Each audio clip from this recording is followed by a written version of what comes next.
Comment réaliser cette figure sur SolidWorks? Dans cette vidéo, je vais vous montrer comment vous pouvez réaliser cette figure. Il s'agit d'un tutoriel pour apprendre à manipuler le logiciel SolidWorks.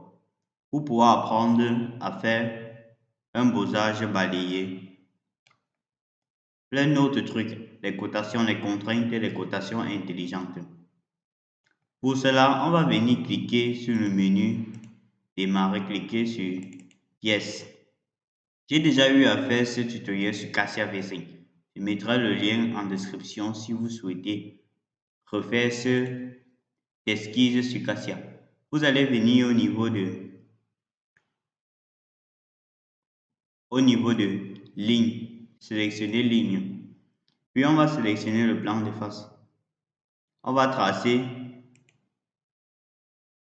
plusieurs lignes.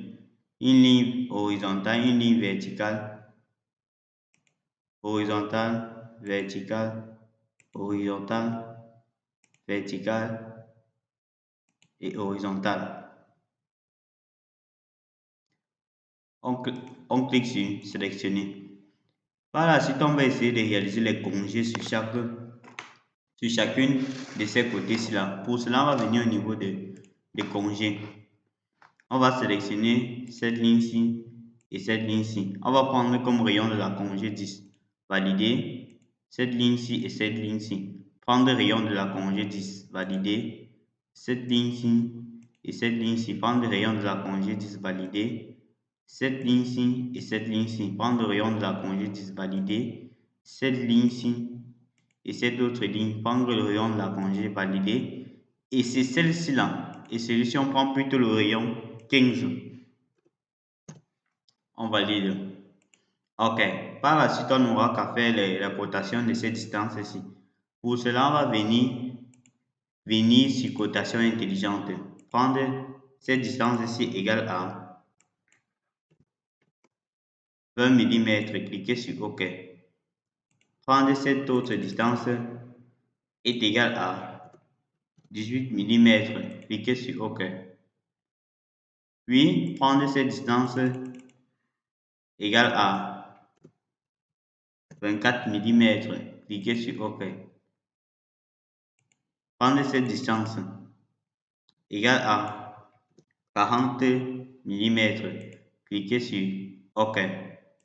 Prendre cette distance égale à 30 mm. Cliquez sur OK. Prendre cette autre distance-ci est égale à 36 mm. Cliquez sur OK. Une fois l'esquisse terminée, on peut voir que toute l'esquisse est noire, ce qui prouve que toutes les cotations sont bien respectées. On n'aura qu'à venir au niveau On quitte l'esquisse. On vient au niveau de plan de droite. On sélectionne esquisse. OK. On peut cliquer ici sur perpendiculaire, normal A. Une fois cela arrivé, on va venir au niveau des cercles. On va tracer deux cercles concentriques. Venir sur cotation intelligente. Prendre le diamètre du plus petit cercle égal à 10. Puis prendre le diamètre du second cercle égal à 12 mm. Par la suite, on va venir au niveau de besace balayé. Venir cliquer sur n'importe quel des cercles. Puis venir au niveau de courbe. Cliquez sur notre esquisse. On valide. C'est ainsi que notre tuyau apparaît. Une fois cela fait, on va essayer de réaliser les bords du tuyau pour les relier. Pour cela, on clique sur cette face, on clique ici sur esquisse. Puis on va venir au niveau des cercles. On va tracer un cercle. Venir sur cotation, prendre le rayon de ce cercle égal à 30 mm. On valide. Puis, on va venir au niveau de convertir les entités. On va sélectionner cet axe-ci, cette arête-ci. On va cliquer sur OK. Convertir les entités nous permet de transformer une arête en une esquisse. Donc, je n'aurai plus à faire deux cercles comme avec cette fonction-là. Par la suite, on va venir au niveau de fonction, cliquer sur besace et extruder. On inverse la direction. Puis, on prend comme longueur 4 mm.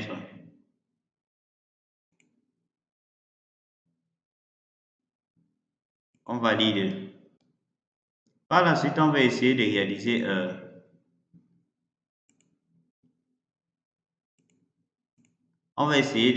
des trous. Pour cela, on clique sur cette face-ci, on clique sur esquisse. Une fois cela fait, on va venir au niveau des cercles. Tracer un cercle. Venir cliquer pour la construction. On va en valide. Puis, venir au niveau des cercles à nouveau. Cliquer, passer un petit cercle dont le centre appartient à ce grand cercle-ci. On valide. Par la suite, on vient sur cotation. On prend le diamètre de ce cercle-ci est égal à 24 cm. On valide. Puis, on prend le diamètre de cet autre cercle égal à 1,5 mm. Je valide. Par la suite, je vais essayer de faire plutôt 3 mm. Je valide. Par la suite, je vais essayer de faire une répétition de ce cercle-ci. Pour cela, je viens au niveau de répétition d'esquisse. Je sélectionne répétition circulaire d'esquisse. Je sélectionne comme paramètre ce cercle-ci et je prends ici comme répétition 3. Je viens cliquer sur OK. Si vous êtes intéressé, je pourrais vous expliquer mieux comment on fait des répétitions circulaires. Vous n'aurez qu'à l'écrire en commentaire. Par la suite, je vais venir juste sur fonction. Venir cliquer au niveau de enlèvement extrudé. Je viens venir ici faire un enlèvement de 4 mm. Cliquez sur valider. Vous voyez les trous qui se sont formés. Par la suite, on va venir faire la même opération de ce côté-ci. Pour cela, on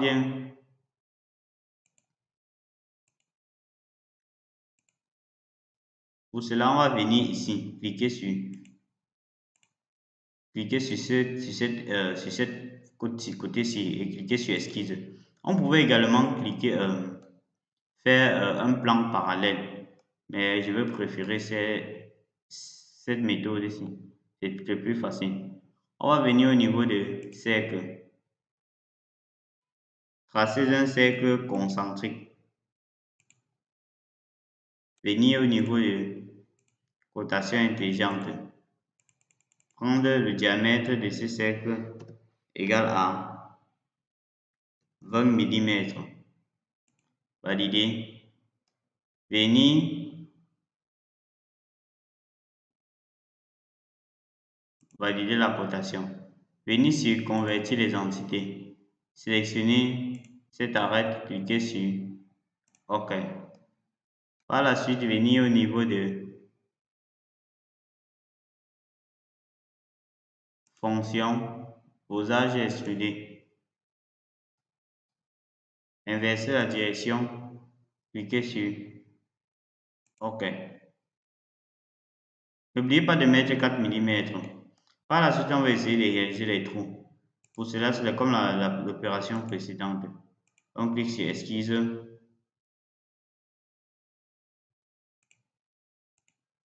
On vient, on clique sur cercle. On trace un cercle. On vient au niveau de cotation intelligente. On prend le diamètre de ce cercle égal à 2 mm. On valide. Par la suite, on vient, on sélectionne le centre de ce cercle.